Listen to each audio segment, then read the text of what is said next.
pointed out, that we're going from increased level of polished dress and probably decreased level of polished speaker and presenter.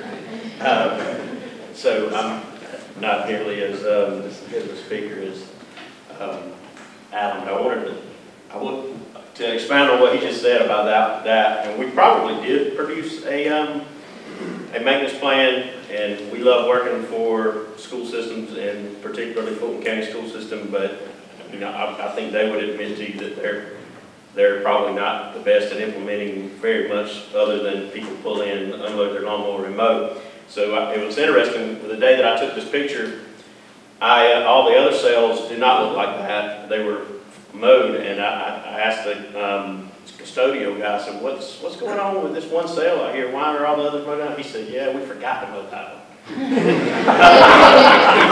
So that was a mistake they made of not destroying that one. So anyway, so you put some barriers there to keep them out? Certainly. I mean, like Alan said, we're always changing. I mean, more and more now we are going to container grasses, just because of I don't know if we have people here with DOT, and I don't mean to be insulting, but I always, when people say, I can't maintain that, I said, well, I'm riding down the road all the time, and I see wildflowers growing in between the median of the road. And if you're going to tell me that DOT can grow wildflowers in the median of the interstate, and you can't maintain them at your $50 million facility, something's wrong here. But anyway, all right, I'm going to get, Alan took up all the good photos, so I'm going to bore you guys with a bunch of engineering and boring stuff. So obviously you guys are all probably very familiar with the water cycle. The idea here is that we're trying to, anything that we do with stormwater management, we're trying to, a lot of times unsuccessfully, but trying to do as good a job as we can of mimicking, you know, Mother Nature and the natural process that occurs. I guess this is in a normal wooded watershed. I guess it's estimated 60% of the water evaporates, transpirates, 30% infiltrates, and 10% runs off. Obviously, we don't achieve those numbers, but that is the idea here, that we're trying to mimic forest hydrology as much as we can. This Georgia Stormwater Management Manual, a lot of times when I talk about bioretention or anything, I feel like I'm criticizing the Stormwater Management Manual a lot. But I want to point out that I think that if it weren't for the Georgia Stormwater Management Manual, there's no telling where we would be on water quality and everything. There's so many good things about it, unified stormwater sizing criteria, that most people all are pretty familiar with and are agreeable and don't really argue with to much extent. But I do like to always point out that the Stormwater Management Manual was a tool used for guidance. And I'm sure all of you guys, some of you work for municipalities, and a lot of you permit municipalities, and every one of them treats it a little bit differently. But again, imagine how bad it would be if we didn't have the Stormwater Management Manual.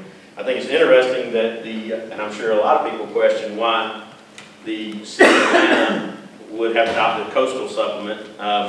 Seems kind of strange, but when you start getting into the details of the coastal supplement, if you start realizing that the biggest thing is that this is a supplement. It's a supplement that was done in 2009, whereas this original was 2001. And there's a lot of progress that's been made from 2001 to 2009. So, I mean, I think if there had been a Piedmont supplement available, City of Atlanta might be looking at that. But the bottom line is, we're not coastal, but there have been a lot of improvements made.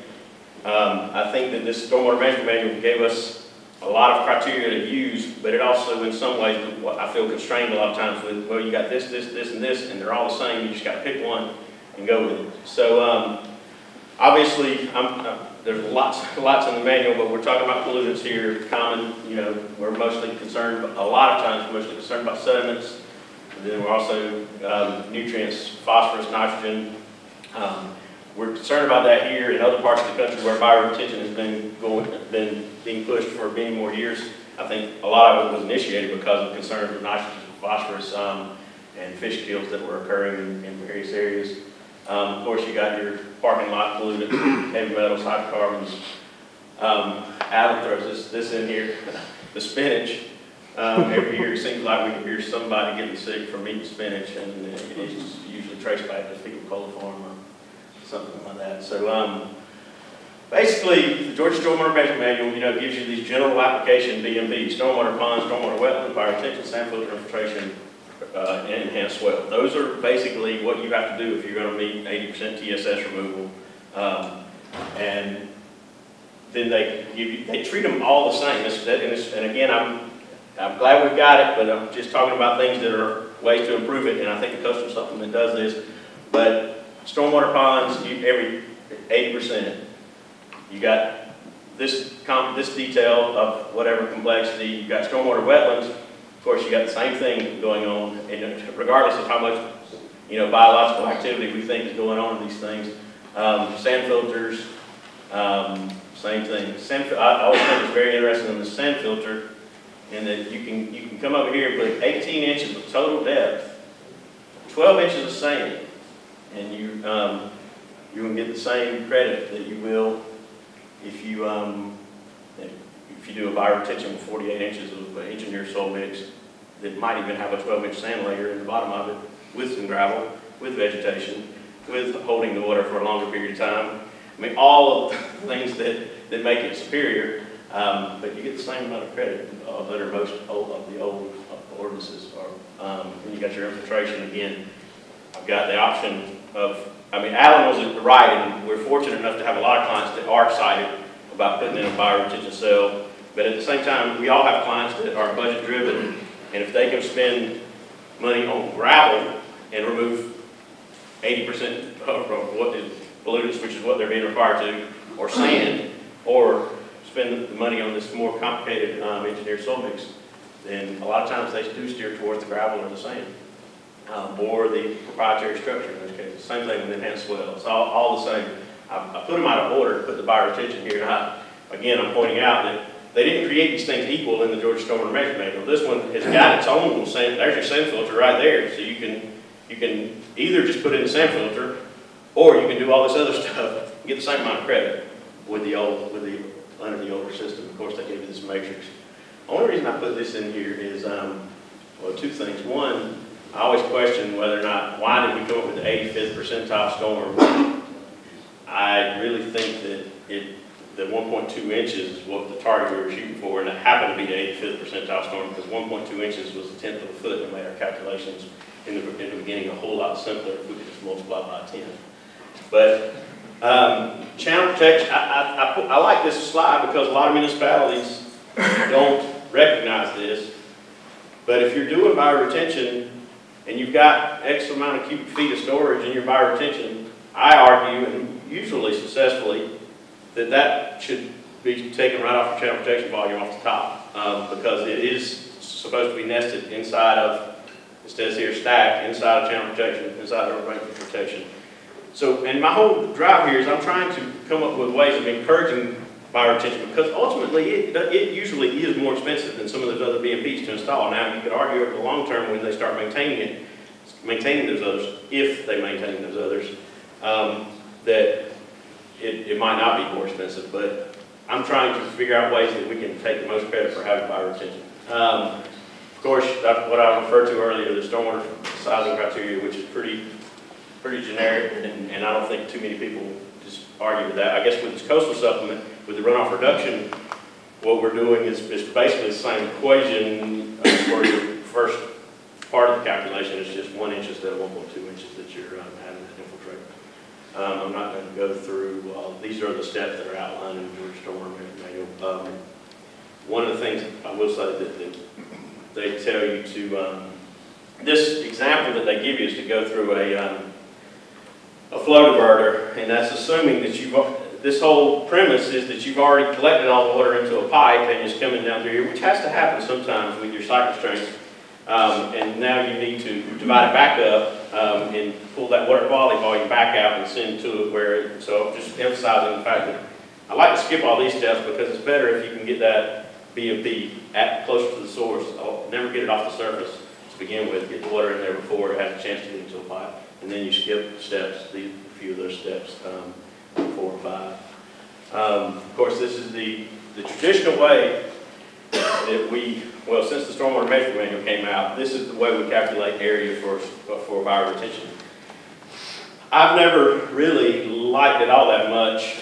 It's based on Darcy's Law. It's basically a calculation of how big of a sponge do I need in order to route X amount of volume through that sponge in over a 48-hour period. It never really considers how big of a container do I have to hold that water there in order to make sure that it has a chance to get through there in 48 hours. But it also doesn't take advantage of all that. I mean, you don't get any benefit with that calculation there. Well, you do have a slight benefit, a very slight benefit of changing the depth. But it doesn't take advantage of the fact that you have all that volume in the void spaces, in your soil mix, and in your gravel and other things, which, again, I wish I'm sure Corey wishes I would focus more on the coastal supplement too. I'm still catching up on some of it, but I know that I've compared to other manuals throughout the country, and a lot of the other manuals that have been updated since 2001 do have a different calculation method. They look a lot more at how much volume are you storing as opposed to just how big of a surface area you need to pass water through in a certain time. For example, this is Virginia. They just updated their manual in 2011, and basically what they do is you're getting to take a lot more advantage of the fact that, and one of the reasons I'm passionate about this is because we have a site like Milton High School that was actually designed before the Stormwater Management Manual was adopted. And so I actually used even a different way of sizing those bioretention cells, but we sized our ponds just like we would normal ponds at that time, and I'd go out to the site and there's no water getting to the ponds. And so I see the real benefit, but yet I'm having trouble with our codes and regulations of trying to quantify those benefits so that I can take advantage of the fact that I'm putting in all these cool BMPs that are really doing a lot for the environment, but I'm not really getting to take advantage of anything except for saying I get to check off my 80% CSS removal. But in this method, they basically calculate your volume of soil. Void ratio in it is estimated to be 25%. Void ratio in the gravel is 40%, and then your surface storage above obviously is 100%. So you add all that together, and that is your volume that you're getting to take advantage of, not just what's sitting up above the storage. And again, so that's it. Kind of comes back to I feel like I could under-design a sand filter. I mean a bioretention cell by 50% and still be better for the downstream neighbor than what if I double the size of an infiltration trench or a sand filter or some other, or put in 3 bulger separators or whatever. And I really passionately feel that bioretention doesn't get a fair shake with the benefit that it is really providing. I mean, this is just an example from that Virginia manual on showing. Another thing that, again, is one of my pet peeves is people all over the country are doing bioretention cells that are not 48 inches deep. I do know, I mean, the Georgia Stormwater Management Manual, they copy clipped right out of Prince George's County, Maryland's 1st or 2nd edition, and it was 4 feet deep. And ever since then, everybody in Georgia has been designing bioretention cells 4 feet deep.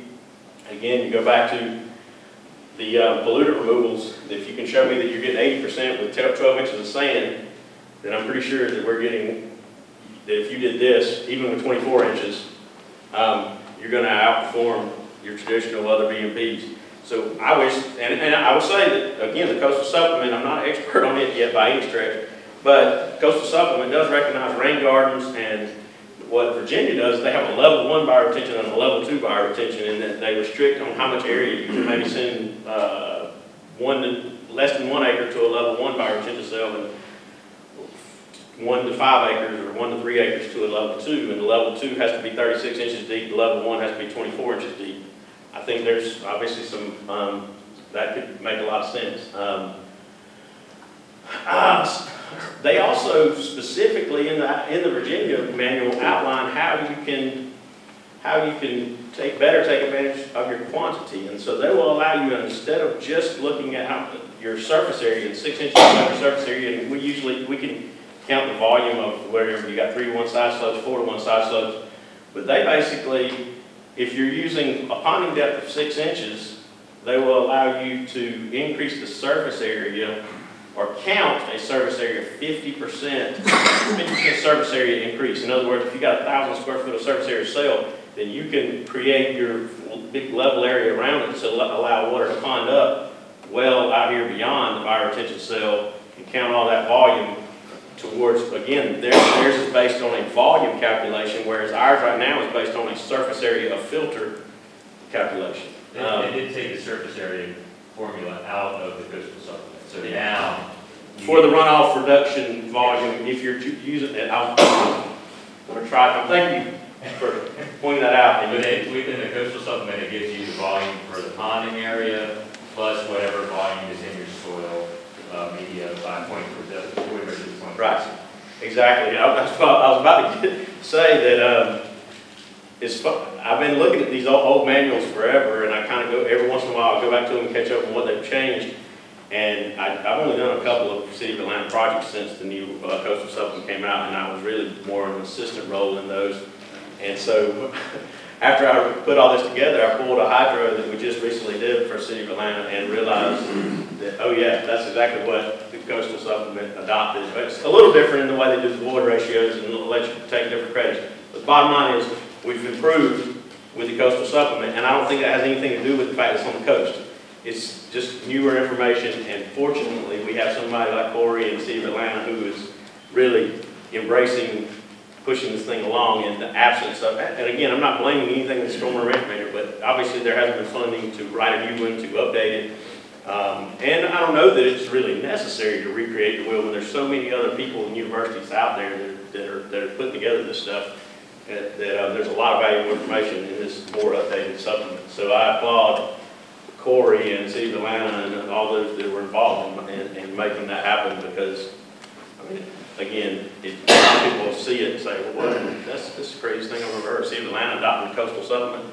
I mean, and there probably are there'll be some growing pains, I'm sure. But it just makes a lot of sense to me, because I mean, I wish they would have called it a Georgia Stormwater Management or something. Maybe it has a little extra stuff for the coast in it, but let's see. All right, Mike, you're not going to speak today. Filter media, geotechnical power, stone, those are things that you purchase and buy. Obviously, the components that I think it's important to point out that these are things that nature provides that also make this system work. Stormwater pollutants, which are actually nutrients that are good for the cell, and then you got microbial bioactivity. That's a nice word. Things that if it's properly designed, you don't need to add these fertilizers, pesticides, irrigation, and aeration, in my opinion. What we use for filter media, we typically use compost in the mix. We use coarse river sand, and that's critical. Coarse river sand. Al mentioned that we have design failures. I'm not sure that we design failures so much as we allowed failures when, and one time without our knowledge and the other time ignorantly, allowed a different sand to be used. The only two failures that I know of on any of our projects, the contractor used the wrong sand. And we went out, you go out and you drill holes, it compacts together. The air, it's really more to do with the air not being able to get through the system. You go out there and drill a hole through it, and it flushes like a toilet. It's kind of amazing. The sand being coarse river sand, rounded, doesn't expand as much. We typically put hydrox, expanded clay. We feel like there's a double benefit to that. First of all, the obvious benefit is larger pore space, getting larger material in there. You can get that same by putting some gravel or 89 stone in there, but we do like the expanded clay because it promotes cation exchange capacity, which I'll talk about in a second briefly. I'm not an expert on it, but it promotes microbial activity. And then basically we mix it all together. If the site, we used to try to encourage them to mix it on site, and we thought the reason was because you get to take advantage of this on-site topsoil that you may have. But we really, over the years, and on something like Milton, where we had 40 or so fire retention cells, it probably still would be economical. But what we're finding more and more, if you just got a few bioretention cells, it's not worth paying for the equipment and everything to get out there and mix it. Which, if it's like most of our sites, they need topsoil anyway to apply to the rest of the areas so that they're not putting their turf and everything else on hardpan. I want to point out that the Georgia Stormwater Management Manual, basically what they tell you to do is, they don't give a whole lot of instruction on it, but they do say that you should use a soil with 1.5 to 3% organic content, and they tell you a little bit of clay. They don't give you a whole lot of guidance. This is from that Virginia manual where they're saying 85 to 88% sand. This is very common. I think that this is, I'm a civil engineer, and I think the civil engineers put together these manuals, and I think sand is easy for us to deal with. Sand is easy for us to picture and calculate how fast everything moves through it. Where when you start putting in biological activity and ecological activity, it's all this stuff out here is so complex for us to understand and calculate. And so I don't know.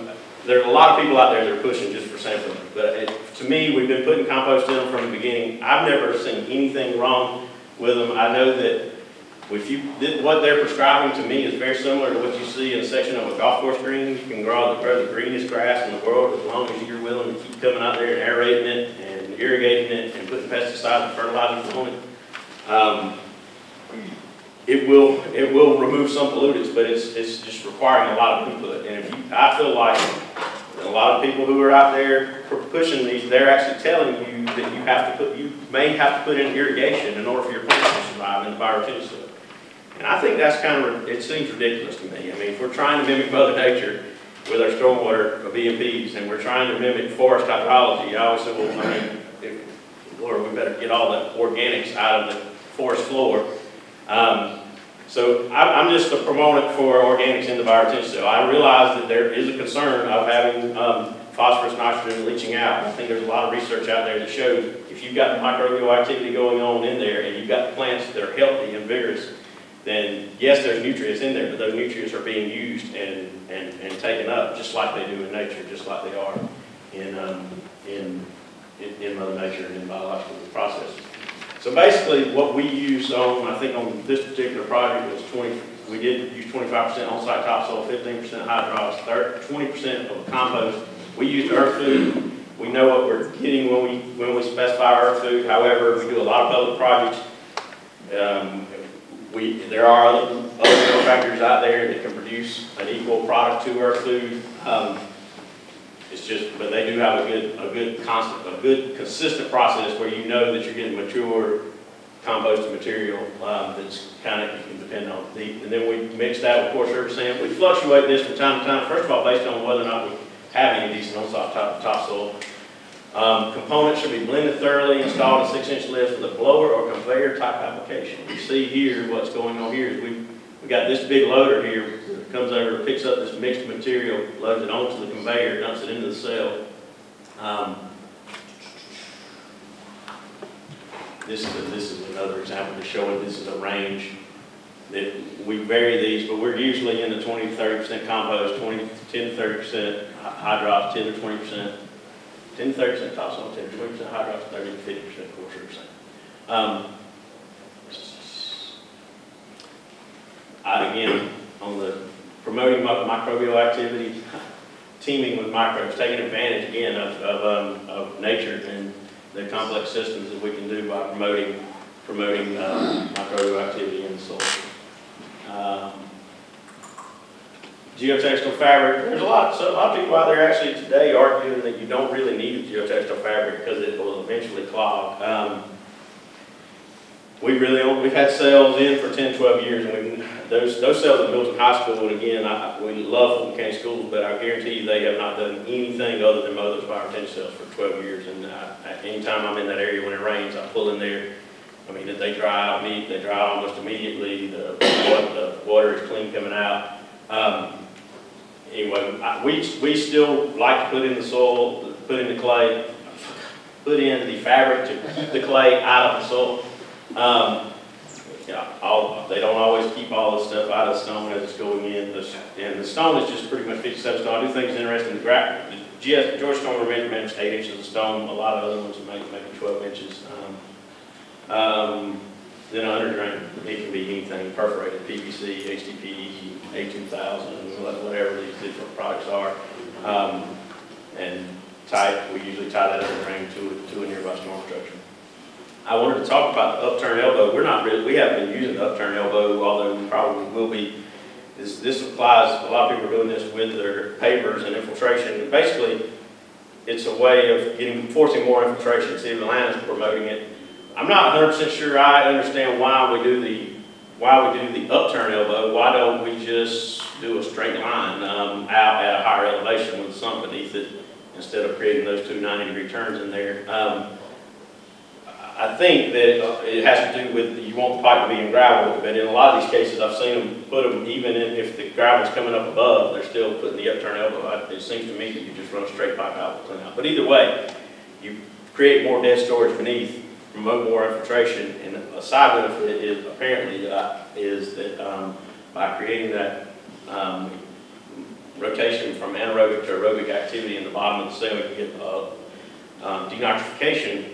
Is what they've noticed when they've done water quality samples. They started doing this, I think, to try to promote more infiltration, but they realized that they're getting cleaner water quality, or with respect to nitrogen removal, by having that. So another thing to do would just be put your pipe up in the top of your gravel instead of in the bottom of the gravel.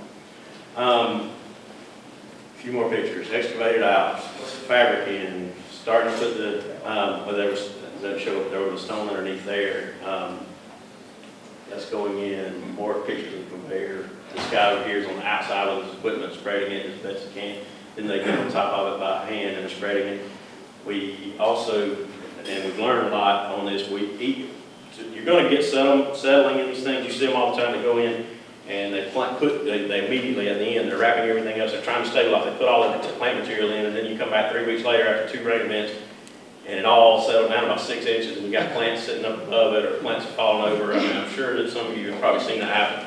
So what they need to wet it down in the lifts as it's going in. I mean, we try to get them to. They put in 6 inches or a foot, hose it down, and just all it's doing. It's going to settle as water runs through it. Just at speeding that process up a little bit. Matt's point here, something we're seeing on projects is traditionally a construction manager would put bioretention on their pipe sub, right? So the grading pipe guy is doing the bioretention ponds. More so now, we're seeing contractors put that on their landscape package, right? So once all the infrastructure is in, then the landscape person's coming out, they're putting in the plant materials, the site's fully stabilized, at least with temporary grass. New soil's going in with the plants at the same time. Much more effective in terms of keeping the pond clean. Yeah. And Mike's probably going to, if he gets a chance to talk, he's going to talk a little bit more about that. This is after the sod filter. We didn't talk about filter strip, but filter strip I think is critical to helping, again, with pollutant removal. The biggest thing that I can't emphasize enough, the right soil mix, but also slowing that water down as it comes into these bioretention cells. You can't just point a pipe at it. It's better to never even get it in the pipe. But once you get it into a pipe, I try to tell them, I have a client right now, it's like, I don't want my water running across sidewalks. I want it in downspouts. And I just explain to them, okay, well, once you get it in that pipe, we've got to try to spend a lot of money and effort undoing that and get it back out to a sheet flow condition to get it in this bioretention cell. But this is, to me, is a cool picture in the fact that this was probably a year after installation, and this is like 8 or 9 years after installation, and we probably, even if they hadn't been mowing, I'm not sure that the wildflowers would have survived in that shade, but you can look at the shade across that parking lot. We're trying to shade parking lots all the time with our landscaping and tree ordinances and things like this, but I think this is a direct benefit of that bioretention cell and the engineered soil mix that's there. These trees have grown like crazy, and I mean, it almost shaded the parking lot completely. There's another closer up of that. Another picture of that. Those internal courtyards that Alan showed you earlier. This was later, and again, probably a little too wild. They probably could stand to be maintained a little better. I don't know if don't do it. I would just say that this was a special collection library at the University of Georgia. It was an entire hotspot parking lot, and we did a pretty cool design there with all those were the different water quality areas. Every one of those got through some type of infiltration-based B&P, water, fire retention. We also had a huge cistern over here that all that was going to. You see a picture of it here. I saw Mark McCord sitting out there. I think he built that thing and had the fun of trying to ship it from Atlanta to Athens in one piece.